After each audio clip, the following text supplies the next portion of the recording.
Sorti des studios DreamWorks en 2010, le dessin animé Dragon a connu un tel succès que son réalisateur, le Canadien Dean DeBlois, a décidé de consacrer une trilogie à cette histoire d'amitié entre un enfant viking et un dragon volant. Voici donc le troisième volet, intitulé Le Monde Caché. Nicolas, comment se terminait l'épisode précédent, s'il vous plaît, vous qui êtes un spécialiste de ce genre de film? Un spécialiste des dragons, bien sûr, j'en ai un à la maison qui m'attend, que je nourris tous les soirs. Non, je ne vais pas vous le dire, Augustin, pour une seule et bonne raison. C'est que Dragon 3, c'est une trilogie, et que si vous n'avez pas vu le 1 ou le 2, vraiment, je vous conseille d'aller voir cette trilogie, parce que le film fonctionne comme une parfaite trilogie. Une trilogie qui parle de quoi et qui parle de quelque chose qui me touche beaucoup. C'est un film qui part magnifiquement du passage à l'âge adulte, et qui en parle très bien pour les enfants, pour les adolescents et pour les adultes. Et en fait, tout le film, étape par étape, va raconter comment ce jeune petit canard boiteux, qui est fils de viking, mais qui n'a pas une grosse barbe, qui n'est pas un gros bonhomme viking, qui ressemble à rien, et qui en plus va avoir une jambe en moins à un moment donné, et bien comment il va devenir un adulte, un chef de tribu, responsable, fonder une famille. Et tout ça, c'est très joli, comment il va prendre son envol, tout ça en parallèle avec l'histoire de son dragon. Et avec les envolées technologiques. Voilà. Et les envolées technologiques, puisque dans le premier film, on ne pouvait pas mettre plus de 8 dragons à l'image à cause de la puissance de calcul des ordinateurs. Regardez le nombre de dragons qui volent. Et là, d'un seul coup, qu'est-ce qu'il y a? Il y a un dragon blanc. Qu'est-ce que c'est? C'est une femelle. On pensait que le petit dragon noir Croque-Mou, c'est le dernier de son espèce. Eh bien non, il y a une femelle. Et là, vous allez voir, et ben, du coup, il court après parce qu'on pensait, voilà, et ben, lui aussi, hein, on nous dit qu'ils ont le même âge, donc lui aussi, il a envie d'une petite copine.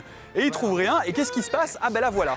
Mais elle n'est pas très contente qu'il y ait quelqu'un sur son dos. Donc, qu'est-ce que c'est? Eh ben, on dégage l'humain, on dégage le copain. Ben oui, parce que quand on tombe amoureux et qu'on est jeune, eh ben, on n'a pas envie d'avoir les copains autour. Et qu'est-ce qu'il va faire Croque-Mou?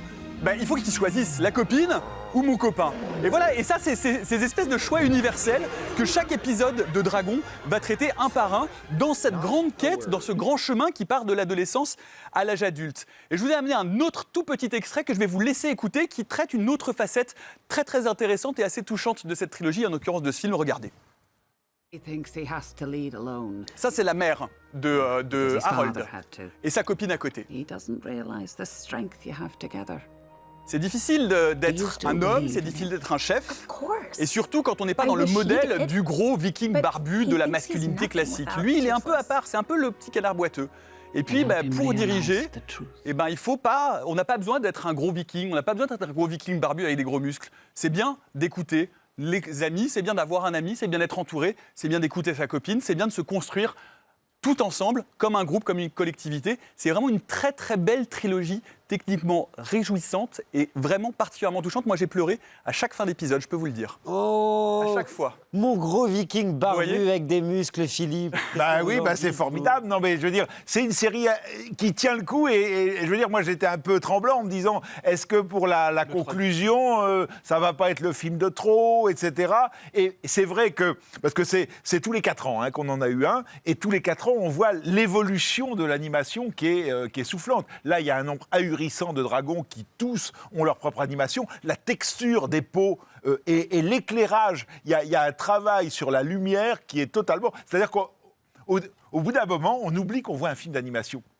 C'est-à-dire qu'on est devant une épopée, on est devant une épopée guerrière. Et il y a tout l'aspect psychologique que je trouve effectivement très bien fait.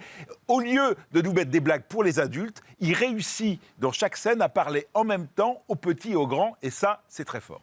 Frédéric. Toujours celui qui n'a pas de cœur, en fait. Et voilà. Qui n'a pas de cœur.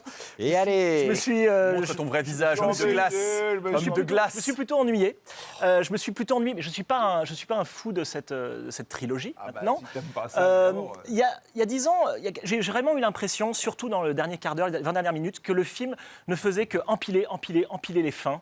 J'avais l'impression de voir une succession de conventions, et j'avais l'impression que toute la série perdait même un petit peu de sa singularité, perdait un petit peu tout ce que tu racontais sur l'âge adulte. J'ai l'impression vraiment qu'à la fin, on veut rassurer vraiment absolument tout le monde. Il y a une qualité au film, une chose que j'ai beaucoup aimée par rapport à pas mal de productions DreamWorks, c'est que je trouve qu'il y a pas mal de moments d'inaction, de moments où en fait, des moments de creux, c'est-à-dire des moments où il ne se passe pas forcément une exubérance d'action, de dragons qui s'envolent dans le ciel, tout ça. Il y a tout à coup des personnages qui parlent, qui prennent le temps, et ça, j'ai trouvé que c'était un rythme un peu différent. Marie. Je suis totalement sur la ligne de Frédéric Mercier, je tiens à le dire. Ah. Et ben voilà. Mais on les a mis ensemble pour ça, en fait, en gros. C'est. On vous a pas placé par qu'il y a hasard, quelque ça va les Je trouve qu'il y a Pugiens. quelque chose de Marie merveilleux, Lacker. c'est que cette trilogie-là, elle à aucun moment elle est goguenarde. À aucun moment on essaye de, justement, comme le disait Philippe, de faire des clins d'œil, d'être un peu cynique et de glisser de l'humour pour les adultes que les enfants. C'est vraiment un truc une trilogie très englobante, complètement au premier degré, un vrai récit d'aventure, une vraie épopée épique. Et moi, je trouve que c'est agréable de Et prendre il ça s'offre un totalement au premier épilogue degré. qu'on raconte pas, mais c'est classieux. C'est classieux. très, très joli. L'épilogue. Après la fin de l'histoire, il y a la fin des personnages. Dragon 3, le monde caché de Dean DeBlois, c'est au cinéma en ce moment. Allez-y, à tire d'aile.